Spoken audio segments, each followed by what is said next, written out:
ET के maths में हम ये पढ़ेंगे मुख्तलिफ पैमाने और पैमाइश के मेजरमेंट के जो पैमाइशी और पैमाने कैसे होते हैं। लंबाई अगर नापते हैं तो उसकी इकाइयाँ क्या है देखते हैं।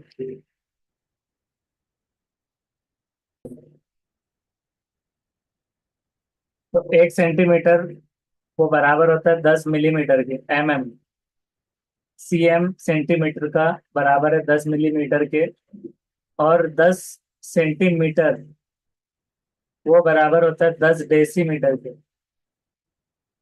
1 मीटर 10 डेसीमीटर के बराबर होता है, मतलब 100 सेंटीमीटर। 1 मीटर में 100 सेंटीमीटर होता है, जिसको आप 10 डेसीमीटर कह सकते हैं। मीटर अगर 10 हो तो डेका मीटर हो जाता है। अगर यही 1 मीटर 10 मीटर हो जाए तो डेका मीटर। डेका मीटर 10 हो तो हेक्टोमीटर। और हेक्टोमीटर 10 हो जाए तो 1 किलोमीटर होता है। जबकि 1 किलोमीटर में 1000 मीटर होता है। तो 1000 मीटर का 1 किलोमीटर यानी कि 10 हेक्टोमीटर भी आप कह सकते हैं। ये क्या था, लंबाई, जो कि हाइट नापने का मेजरमेंट की इकाई है। लेकिन अगर माय नापना है, या फिर ठोस माय गैस, जो तीन हालतें होती है। तो माय मतलब क्या होता है, लिक्विड। तो लिक्विड में 10 मिलीलीटर, जैसे दूध वगैरह है, तो 10 मिलीलीटर बराबर होता है 1 सेंटीलीटर के। सेंटीमीटर तो सुने थे, लेकिन सेंटीलीटर। तो सेंटीलीटर मतलब सेंटीमीटर सुना हुआ है, लेकिन 10 मिलीलीटर का 1 सेंटीलीटर होता है। 10 सेंटीलीटर का 1 डेसीलीटर होता है। हाँ, 10 सेंटीलीटर का 1 डेसीलीटर। डेसी में डेसीलीटर। और 1000 मिलीलीटर का एमएल। एमएल जिसको कहें, उसका 1 लीटर बनता है। 1000 ml का 1 लीटर। अगर आपको बोलना है कि 1 लीटर दूध दो, तो आप उसको ये भी बोल सकते हैं कि 10 डेसीलीटर दूध दो। उसको वो लगेगा कि ये कौन सा, उसको लगेगा कि शायद 10 ड्रम दूध चाहिए। तो 1 लीटर को ही 10 डेसीलीटर भी कह सकते हैं। 10 लीटर अगर है तो 1 डेका लीटर भी कह सकते हैं। अब ज्यादा मेहमान आ गए, ईद है, अगर शिरकुरमा बनाना है, 10 लीटर लेने गए, उसको बोल सकते हैं कि 1 डेका लीटर मिल्क चाहिए। 10 डेका लीटर का 1 हेक्टोलीटर होता है। और अगर 10 डेका लीटर नहीं कहना आपको, 10 यानी कि 100 लीटर का बन रहा है। 10 डेका लीटर जो कि 1 हेक्टोलीटर के बराबर होता है। और वहीं पर अगर 1000 लीटर बराबर होता है 1 किलो लीटर। किलो के भाव से भी लीटर हो जाता है बाद में। किलो लीटर ऐसे लगता है कि किलो से नहीं आएगा। जैसे दर्जन मतलब 12। 1 किलो मतलब किलोग्राम। किलो लीटर भी होता है 1 किलो लीटर, जो कि 1000 लीटर का मिलकर बनता है। अब वजन पैमाइश की इकाई देखते हैं। 10 मिलीग्राम को कहते हैं 1 सेंटीग्राम। अब सेंटीमीटर जैसा था, सेंटीलीटर भी देखा, सेंटीग्राम भी है। 10 मिलीग्राम का, 10 mg का 1 सेंटीग्राम कह सकते हैं इसको। 10 सेंटीग्राम का 1 डेसीग्राम होगा। और 10 डेसीग्राम 1 ग्राम के बराबर हो जाएगा, मतलब 1000 मिलीग्राम। 1000 मिलीग्राम मतलब 1 ग्राम। 10 ग्राम जो है तो 1 डेका ग्राम। और 10 डेका ग्राम 1 हेक्टोग्राम। हेक्टो तक देखिए बराबर से सब में आ रहे हैं, इससे याद रखना है। और 10 हेक्टोग्राम मतलब 1 किलोग्राम, जो कि 1 किलोग्राम 1000 ग्राम के हिसाब से हो जाता है। दूसरी तहवील में देखते हैं हम लंबाई। 1 मीटर को आप ऐसा रख सकते हैं, 1/1000 किलोमीटर। 1 मीटर, हमने क्या देखा था, मीटर और किलोमीटर का फर्क। देखिए, 1 किलोमीटर 1000 मीटर के बराबर होता है। 1 किलोमीटर 1000 मीटर के बराबर, ये वाला लेना है। तो हमने क्या देखा था, 1 किलोमीटर के एम। एम के 1000 एम के बराबर होता है मीटर के। तो अब यहाँ पर हम क्या लिख रहे हैं, एक मीटर वो किसके बराबर है, 1/1000 किलोमीटर। 1/, क्यों लिखा मीटर के लिए, क्योंकि 1 किलोमीटर मतलब 1000 मीटर। अब अगर उसको सेंटीमीटर में अगर हमको कन्वर्ट करना हो तो 1 सेंटीमीटर बराबर हो जाएगा 1/100 मीटर, क्योंकि 1 सेंटीमीटर कब बनेगा, 100 मीटर में मिलकर। 1 मीटर कब बनता है, 100 सेंटीमीटर जब हो जाते हैं। 100 सेंटीमीटर का 1 मीटर। और 10 मिलीमीटर का होता है 1 सेंटीमीटर। तो 1 मिलीमीटर के लिए 1/10 सेंटीमीटर ऐसा आप कन्वर्ट कर सकते हैं। मीटर अगर है तो 1 किलोमीटर का 1000 मीटर। 1 मीटर का 100 सेंटीमीटर। 1 सेंटीमीटर बराबर है 10 मिलीमीटर।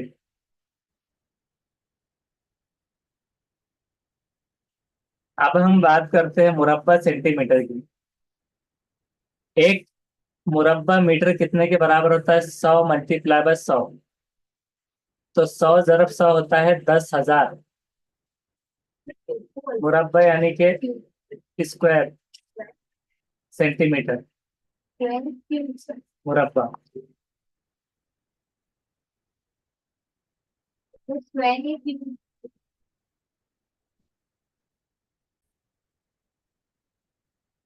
तो मुकाब इस्तेमाल होगा क्यूब के लिए और स्क्वायर के लिए मुरब्बा। तो 10,000 मुरब्बा सेंटीमीटर एक मुरब्बा मीटर है बराबर 100 × 100, तो वो हो जाएगा 10,000 मुरब्बा सेंटीमीटर। वजन को अगर बात करें, 1 ग्राम बराबर है,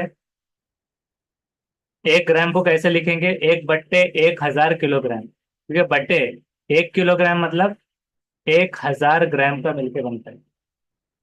1,000 मिलीग्राम का 1 ग्राम बनता है, तो उसको लिखेंगे 1 milligram is equal to 1/1000 gram. 1 millilitre का अगर आपको लिखना है कन्वर्ट करके, तो 1 लीटर का 1,000 मिलीलीटर होता है वैसे। तो 1 मिलीलीटर को एक बटे बटे क्यों लिख रहे हैं, हम उसको डिवाइड कर देते, 1/1000 लीटर। 1 किलोग्राम बराबर है 1,000 ग्राम, और 1 ग्राम बराबर है 1,000 मिलीग्राम के। 1 लीटर 1,000 मिलीलीटर। फिर से पढ़ी, 1 किलोग्राम 1,000 ग्राम, 1 ग्राम 1,000 मिलीग्राम, 1 लीटर 1 मिलीलीटर। और एक मुकाब डेसीमीटर होता है बराबर 1 लीटर के। जबकि एक मुकाब मीटर जो होता है, अब ये क्यूब इसमें आएगा मुकाब में। मुकाब मीटर होता है 1,000 लीटर के। तो अराजी की पैमाइश क्या होती है, 1 आर मतलब 100 मुरब्बा मीटर, जो गिनते हैं 1 हेक्टर जमीन ऐसा बोलते हैं, हेक्टर। तो 100 आर के बराबर होती है। 100 आर मतलब 10,000 मुरब्बा मीटर, यानी कि 2 सही 1/2 हेक्टर। उसको ऐसा पढ़ते हैं, 2 सही 1/2 हेक्टर। इंग्लिश में कैसे पढ़ते हैं उसे, ढाई जो लिखा होता है, 2 सही 1/2, ऐसे। तो ये होमवर्क में लेना है। तो ये ढाई, जिसको आप 5/2 भी लिख सकते हैं, क्योंकि 5 का आधा जो है तो ढाई। तो 5/2 में कन्वर्जन हो जाता है इसका, यानी कि 2.5 हेक्टर। 100 आर मतलब 10,000 मुरब्बा मीटर मतलब 2.5 हेक्टर। और 1 हेक्टर मतलब क्या है, हेक्टर देखिए अलग है और हेक्टर अलग है। कितने एकड़ जमीन ऐसा बोलते हैं लोग। हाँ, तो 1 हेक्टर यानी कि 40 आर हो जाएगा। 40 आर, जो कि हो जाएगा 4,000 मुरब्बा मीटर। वक्त की पैमाइश देखते हैं, वक्त की सबसे छोटी इकाई, टाइम की सबसे छोटी यूनिट और बुनियादी बेसिक यूनिट क्या है, सेकेंड है। दिन कितना होता है, एक दिन मतलब 24 घंटे का। 1 घंटे का 60 मिनट, 1 मिनट में 60 सेकंड। 12 घंटे में कितने सेकंड हो जाएंगे, फिर 43,200 सेकंड हो जाते हैं। इसको याद रखना है। 12 घंटे में टोटल आपके 43,200 सेकंड हो जाते हैं। 1 मिनट में आपके 3,600 सेकंड होते हैं। और 24 घंटे में टोटल सेकंड अगर देख लिया जाए पूरा दिन भर में, तो वो सेकंड हो जाएंगे 86,400 सेकंड। आम अगर साल है, अगर कोई नॉर्मल ईयर कौन सा होता है? आम साल में साल का पहला दिन और आखिरी दिन एक ही होता है, ये याद रखना। जब नॉर्मल ईयर चालू होता है तो सपोज जनवरी जनवरी का पहला जो दिन होगा, तो आखिर का दिन आप आपके कैलेंडर में चेक कीजिए जब नॉर्मल ईयर हो। तो अगर 1 जनवरी 2014 को अगर बुध है, तो 31 दिसंबर में बुध को खत्म होगा। आम साल में कितने दिन होते हैं? 365। आम साल में 1 जनवरी का दिन साल में कितने मरतबा आता है? आम साल में 1 जनवरी का दिन साल में कितनी मरतबा आता है? 53 मरतबा। मतलब कैसे? 1 जनवरी, आम साल में 1 जनवरी का दिन साल में 53 मरतबा कैसे आएंगे? और जबकि दीगर तमाम दिन 52 मरतबा क्यों आएंगे? इसको समझाना है जी।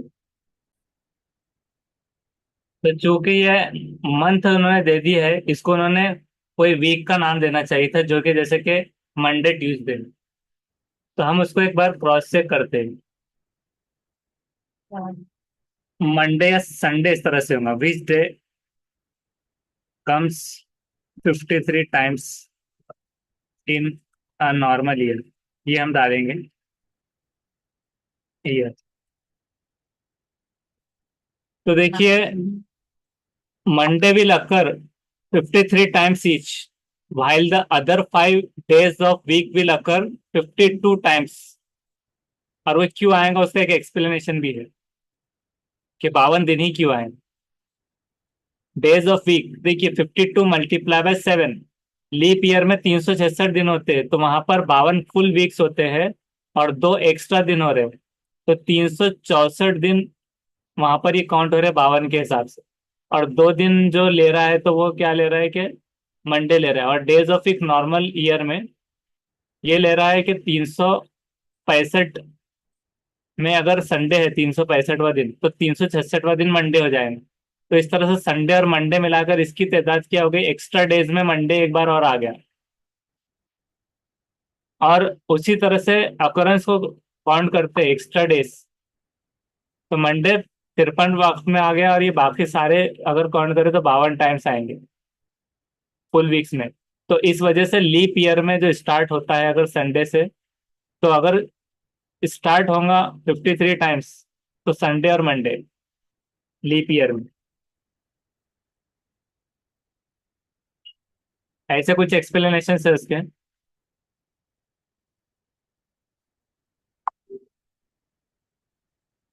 53 का बहुत सारे फॉर्मूले में इस्तेमाल होता है, डिवाइड बाय 53 या 52। तो अब देखिए यहाँ पर बता रहा है कि since the leap year started on Monday, the 2 extra days will be Monday and Tuesday. मतलब जिस दिन से चालू होगा, तो वो 2 दिन अगले जो है तो आपको 53 टाइम्स मिल जाएंगे, क्योंकि वो रिपीट होने वाले हैं। तो इस तरह से आ सकता है 53। तो डेज के ताल्लुक से कुछ बात आ रही है, तो इसको आगे बढ़ते हैं।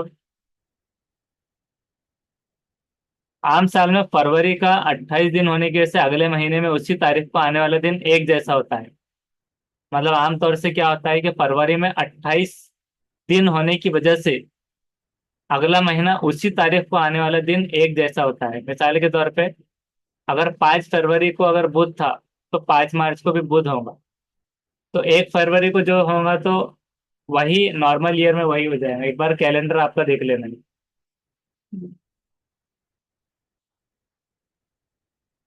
कैलेंडर हम यहाँ पर देखेंगे 2024, और 2024 लीप था या नहीं, उसको कैलकुलेट करने पर भी आता है। और इसके ऊपर आपको TAIT में भी सवाल आते हैं। इसको बिल्कुल भी हल्के में नहीं लेना है,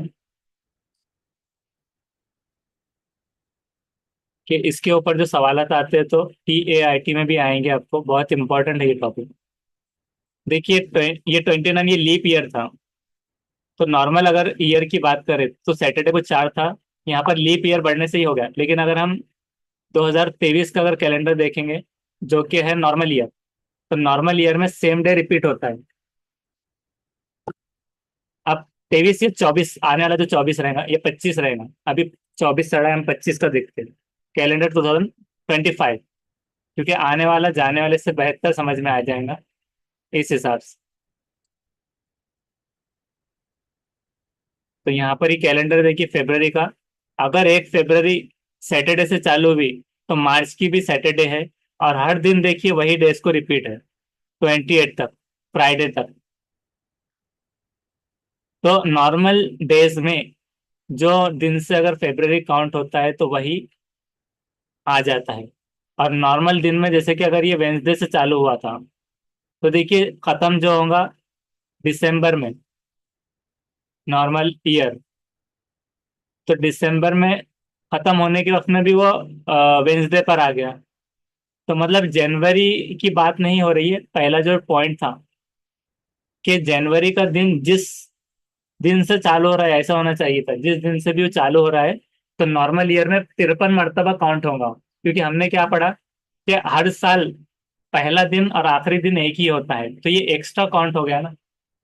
तो जिस दिन से भी आपका साल चालू हो रहा है, जैसे 2025 है, 2000 अगर 25 है, तो 25 चालू हो रहा है वेंसडे से, तो सारा घूमकर वो जब खत्म होगा तो वेंसडे पर ही हो रहा है। तो इस वजह से ये एक दिन एक्स्ट्रा ले रहा है। तो आपका ये 53 के हिसाब से चलेगा, बाकी सब 52 दिन। और अगर आपको और उसको गिनकर देखना है तो आप जब फुर्सत में हो तो 2025 के कैलेंडर में, मतलब ये वेंसडे के 1 2 3 4 5 ऐसे काउंट करके चलना। या फिर अभी गिन लेते हैं, ये 5 और ये 4, ये हो गया 9, 9, और ये कितने, 1 2 3 4, 9 और 4, 13, 13 और 5, तो ये हो गए 18, 18 और 4 ये 22, 22 और ये 4 ये 28, 28 और 5, तो ये हो गए 33, 33 और 4 37, 37 और 4 ये हो गए 41, 41 और 5 46, 46 और ये 4 50 और ये 5। तो ऐसे कुछ 1 2 दिन एक्स्ट्रा में, मतलब वो कुछ काउंटिंग में जो हो रहा है, तो मतलब ये ज्यादा दिन ले रहा है तकरीबन। नहीं सर, ऊपर सर तब दो एक्स्ट्रा हो गए सर। तो एक्स्ट्रा कहीं पर हो गए तो ये हिसाब से 53 ये ऐसे हो जाएंगे, तो इसको एक बार हाँ गिनकर देख लेना। अब उसके बाद में नेक्स्ट देखिए, आम साल में फरवरी का दिन 28 दिन होने के से क्या होता है, अगले महीने में उसी तारीख को आने वाला दिन होता है, ये हमने देख लिया ये भी, कि उसका पूरा कैलेंडर ही रिपीट होता है। मतलब हमको ये समझ सकते हैं हम कि अगर नॉर्मल ईयर है तो फेब्रवरी के डेज सेम रिपीट होंगे मार्च में, और वो 28 तक ही होंगे, क्योंकि 28 नॉर्मल ईयर में होता है। लीप ईयर क्या होता है, लीप ईयर में साल का पहला दिन और आखिर के दोनों दिनों में एक दिन का बस फर्क होता है।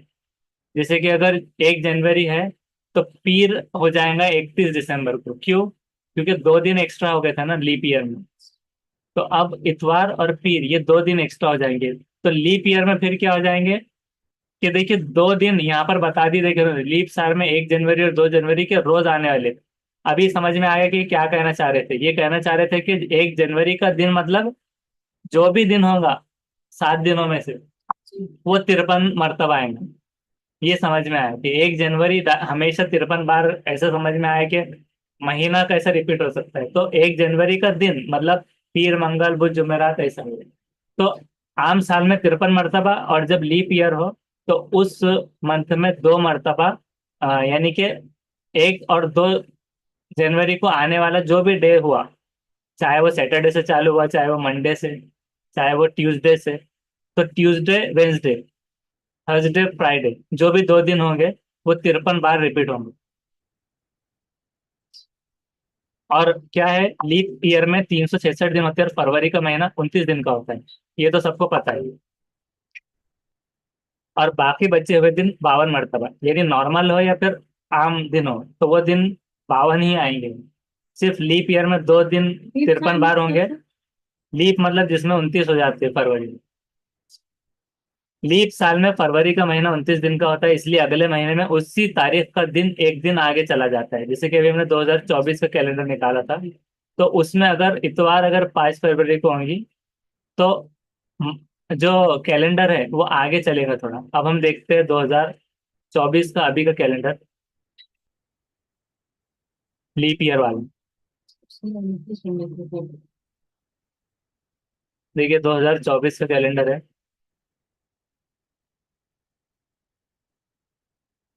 देखिए थर्सडे था तो यहाँ फ्राइडे होगा, फ्राइडे था तो सैटरडे, मतलब जितने भी डेज है तो एक दिन आगे चल रहे होंगे लीप ईयर में।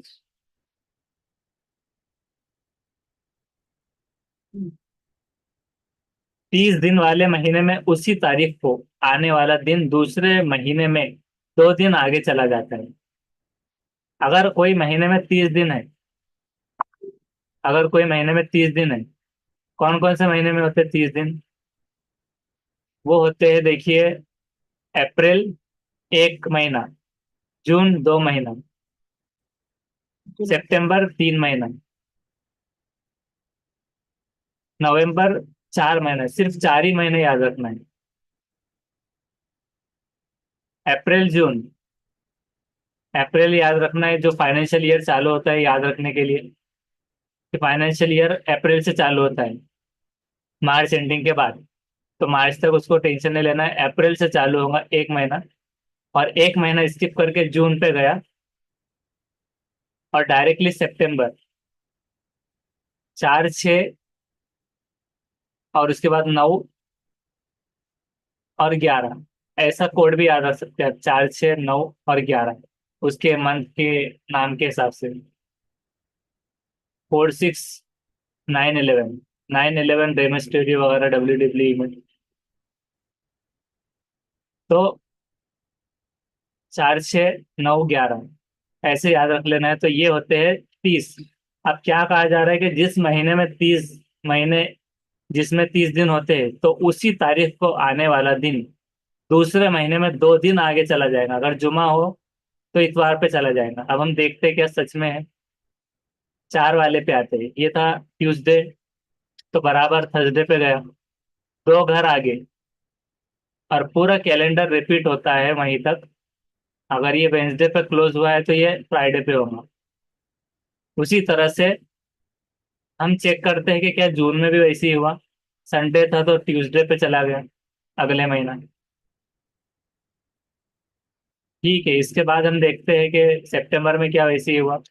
तो अगस्त में फ्राइडे था तो सैटरडे और संडे छोड़ के मंडे पर आ गए। उसी तरह से क्या नवंबर में ऐसा हुआ, वेंसडे था तो सैटरडे पे चला गया, 2 घर छोड़कर। लेकिन जिस महीने में 31 था उसका भी कैलकुलेशन कुछ बताया नहीं गया। वो सैटरडे से चालू हुआ, फिर सैटरडे को चालू हुआ। फ्राइडे था तो सैटरडे अगले दिन से चालू हुआ वो, उसको भी नोटिस करेंगे। अब ये सैटरडे पे खत्म हुआ तो संडे से चालू हुआ, ये खत्म हुआ मंडे पे तो ट्यूसडे से। यानी कि 31 वालों में तो हमने हमारा खुद का एक लॉजिक लगाया है कि ये तो डायरेक्टली उस दिन के अगले वाला दिन ही हम 100% हो रहा है उसका दिन, 31 में। जहां पर भी वो खत्म हो रहा है संडे को, तो मंडे से चालू हो रहा है 31 में, अगला महीना। लेकिन 30 में 2 घर आगे, 2 दिन आगे हो रहा है। और जैसे ही 31 का महीना जहाँ खत्म हो रहा है तो दूसरा महीना सैटरडे से चालू हो जाएगा। तो ये चीज हमको आ गई। हाँ, जिसके बारे में नीचे लिखा हुआ था, क्या कहा था उन्होंने, 31 दिन वाला अगर महीना है, उसी तारीख को आने वाला दिन दूसरे दिन में 3 दिन आगे जाएगा, बता रहे।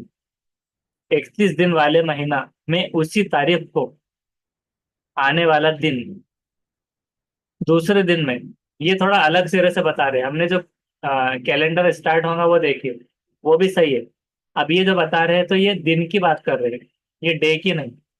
मतलब हमने अभी जो देखा है कि सैटरडे पे खत्म हुआ तो संडे से चालू हो रहा है, इस तरह से दिन।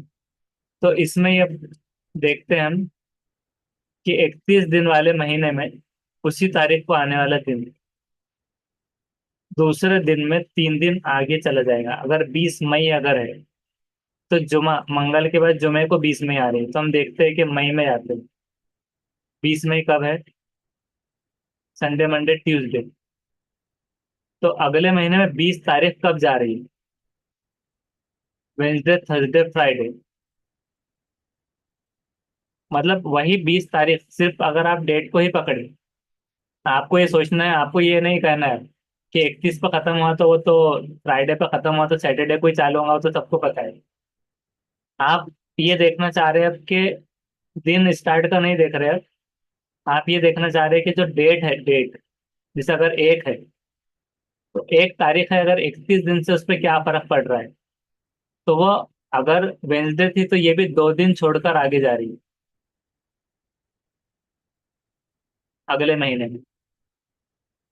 सपोज ये 31 का महीना था, 31 कब खत्म हुआ, मंडे को। तो 31 नहीं देखना है, मतलब 20 की कोई भी एक वैल्यू जैसा 5 हो गया, 20 हो गया, या एक भी देख सकते हो। तो हम देखेंगे एक से।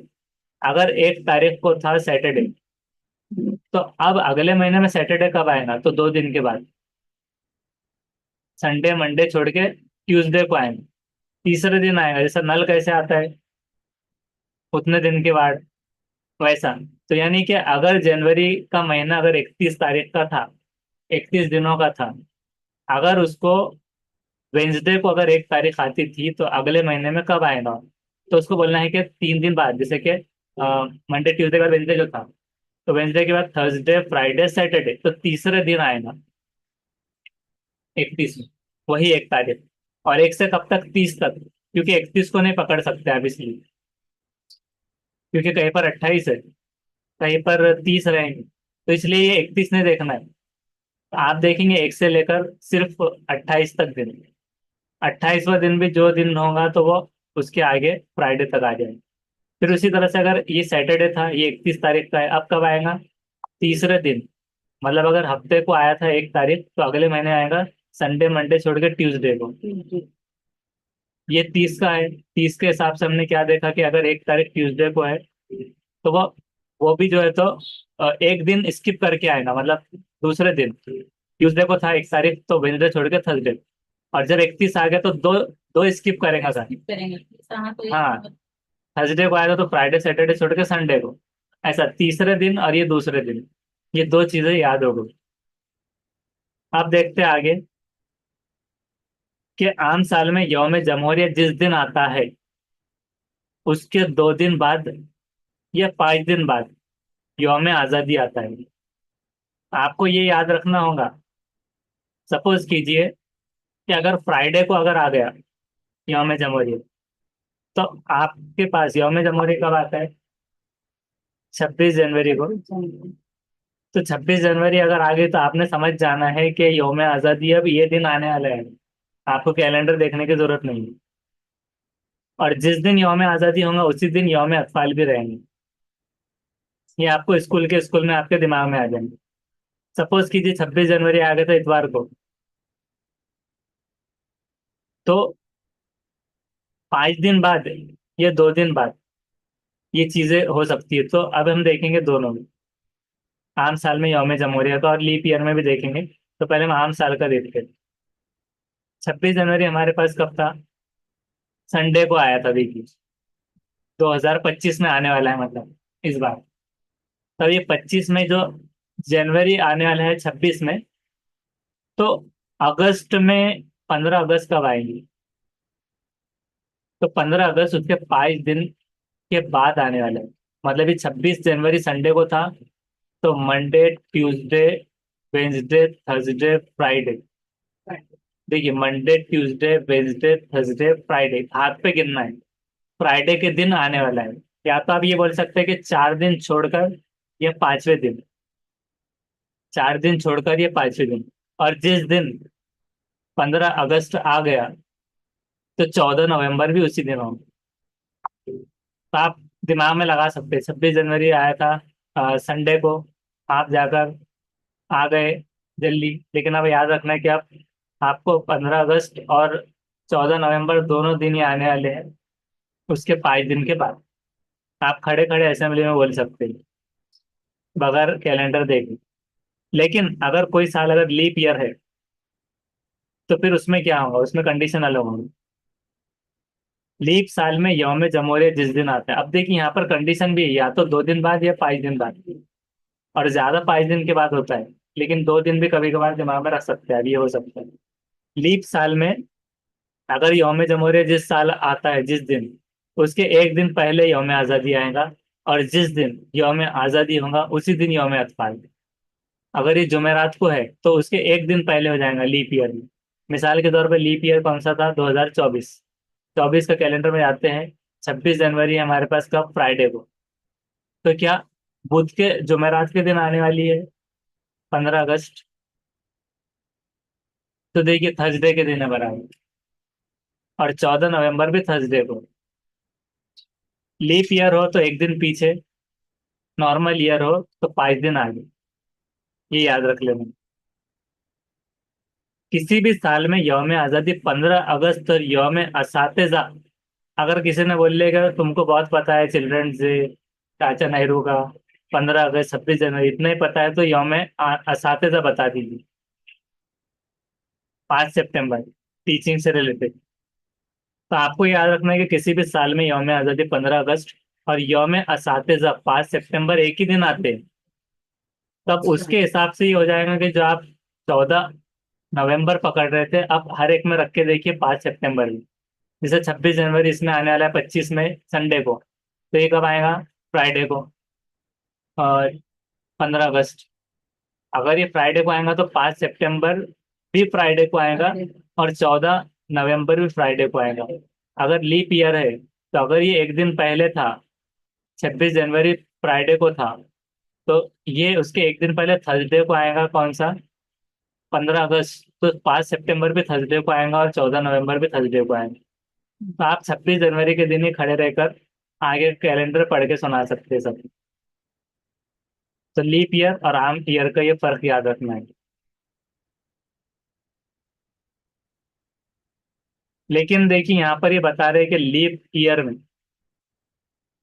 बुध था तो बुध को ही आएगा, और आम साल में भी जुमा था तो जुमे को ही। ये डिजिट में कंफ्यूज नहीं होना है। उसके बाद अब ये मिसालें लेते हैं तशरीह। 75 ग्राम 75 सेंटीग्राम के कितने किलोग्राम के बराबर होता है। तो हमको पता है कि 1 ग्राम बराबर होता है 100 सेंटीग्राम के। 1 ग्राम बराबर होता है 100 सेंटीग्राम के। तो 0.75 सेंटीग्राम कितने बराबर होगा, 75 सेंटीग्राम के। क्योंकि कम करे ना, इसमें से 25 कम करे तो 100 में से 25 कम हुए तो 75, और ये 0.75। 75 प्लस 0.75 को अगर मिक्स कर ले तो 75 सेंटीग्राम में 75 ग्राम मिक्स करना होगा।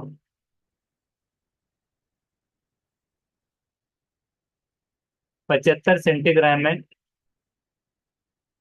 75 ग्राम ऐड करना होगा, तो उसका मतलब ये निकलेगा, जो कि हो जाएगा बराबर 75.75 ग्राम।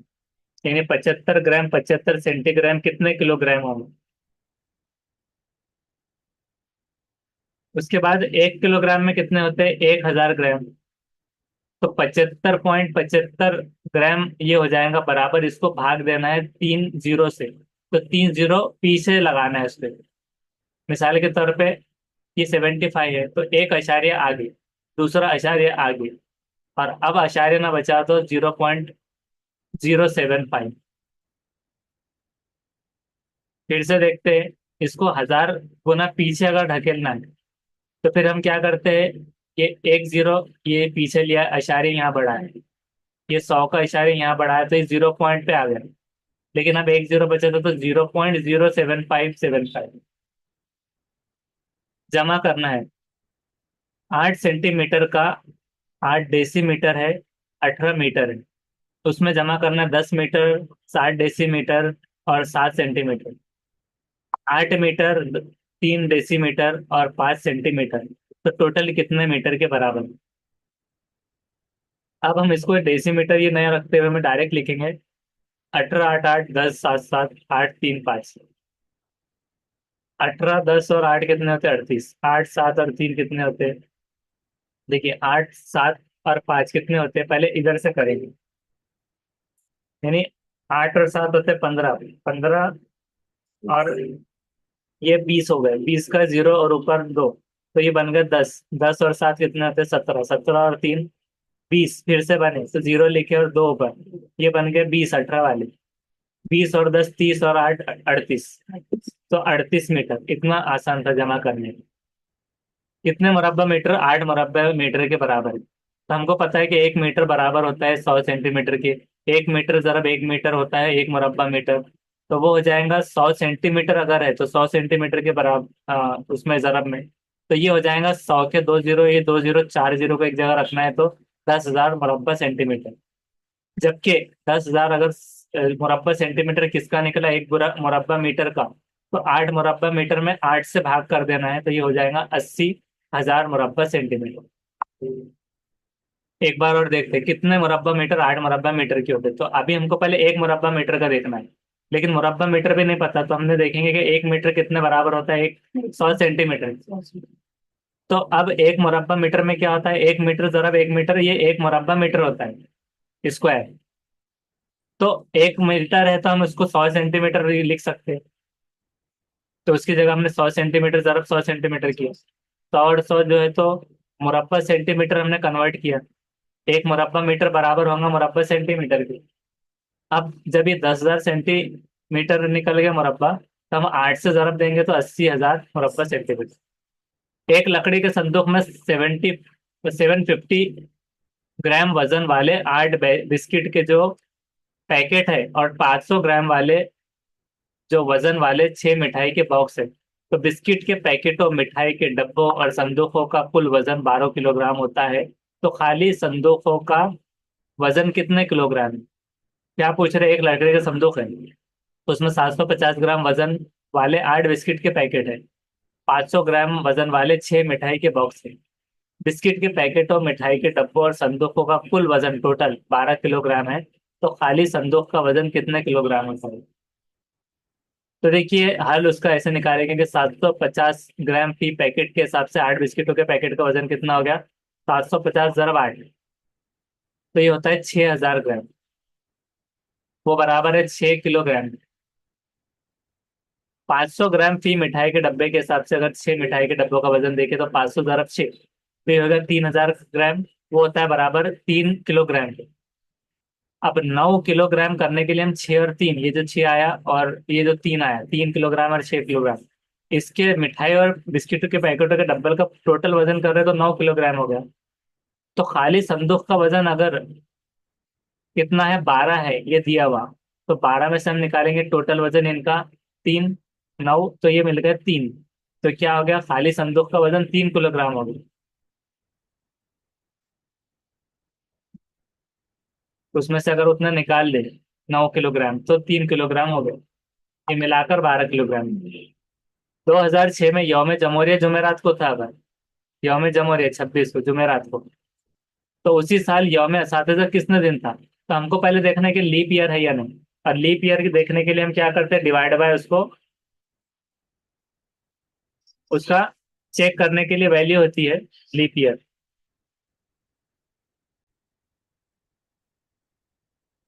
तो जो भी साल डिवाइडेड बाय 4 में कंप्लीटली डिवाइड हो जाए, उसमें कुछ निकले ही ना क्वोशंट रिमाइंडर, मतलब क्वोशंट आ जाए रिमाइंडर ना निकले, तो बाकी जीरो हो जाए, कंप्लीटली डिजोल्व जब हो जाता है 4 से, तो वो होता है लीप ईयर।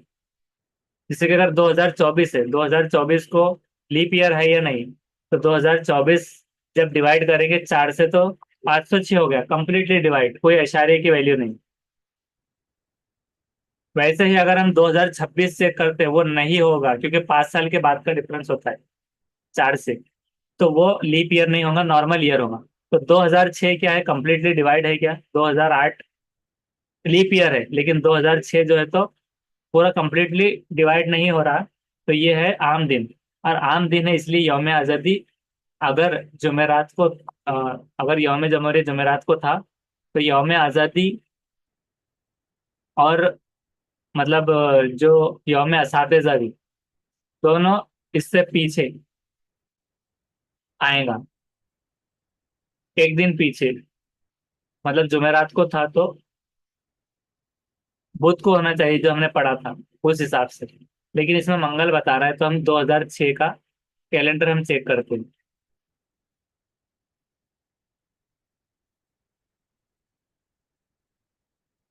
क्योंकि हमने पढ़ने के हिसाब से इसको एक दिन पीछे पढ़ा है, तो हम इसको चेक करेंगे 2006 का कैलेंडर।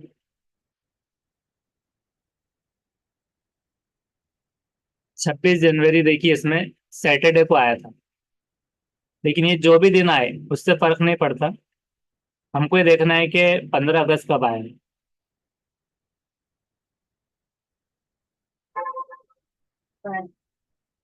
तो 15 अगस्त आया है। अगर ये 26 को आया है तो एक दो, तो ये आया है ट्यूसडे को। Tuesday, Wednesday, Thursday, Friday. तो उसके 3 दिन के गैप से ये आया था। अब उसी तरह से अगर हम देखते हैं नवंबर भी, तो 14 नवंबर भी ट्यूसडे को है। बाकी सब वैसे ही है। और सितंबर देखते हैं, 5 सितंबर, ये भी ट्यूसडे को। और जबकि 26 जनवरी कब था, ये वाला है 26, वो दिख नहीं रहा था बराबर, ये था थर्सडे को। तो एक दिन पीछे, मतलब एक दिन पीछे मतलब एक छोड़कर। तो अगर ट्यूसडे है तो एक दिन छोड़कर उसके पिछला वाला दिन। तो हमारे हिसाब से फिर क्या रहेगा कि जुमेरात को अगर था तो बुध छोड़कर मंगल, तो बराबर हो जाएगा। क्रॉस चेक भी करने पर तो मंगल 2 दिन पीछे, मतलब एक दिन स्किप करना है बस, और दूसरा दिन मतलब मंगल बुध और जुमेरात ऐसा पर 2 दिन में, और एक स्किप करने में बहुत कंफ्यूज आते सारे। और अगर लीप ईयर होता तो कब आता था, 5वें दिन, मतलब 4 दिन छोड़कर आगे। किसी भी साल यौम आज़ादी और यौम आज़ादी के दिन आते हैं, तो इसलिए वो भी मंगल को था, ये इसमें एक्सप्लेनेशन दिया गया। अभी कुछ मुश्किल सवाल है, इसकी आपको फोटो लेना है या स्क्रीनशॉट्स, और इसको सॉल्व करना है। डेकाग्राम कितने, 4.5 डेकाग्राम के होता है, जो कि हेक्टोग्राम कितने होता है वजन के।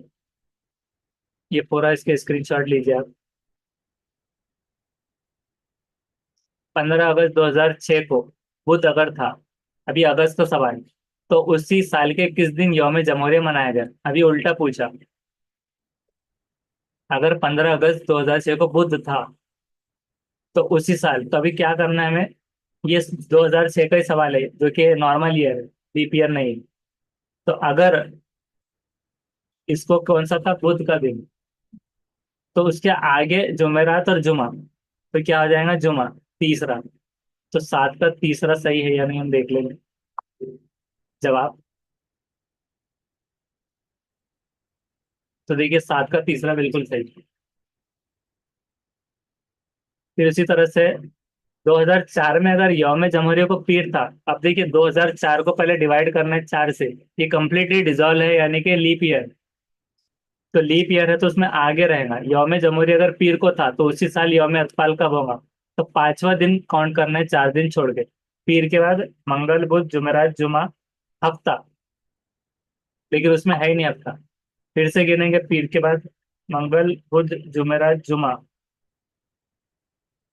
और हफ्ता, तो इसमें डायरेक्टली पीर इतवार मंगल ऐसा दिन है। तो हम देखते हैं नाइन्थ का क्या आंसर बता रहे हैं, तो नाइन्थ का देखिए सेकेंड, जो कि नाइन्थ का क्या बता रहे हैं, ये वाला सेकेंड इतवार। तो हम 2004 का कैलेंडर अभी चेक करेंगे।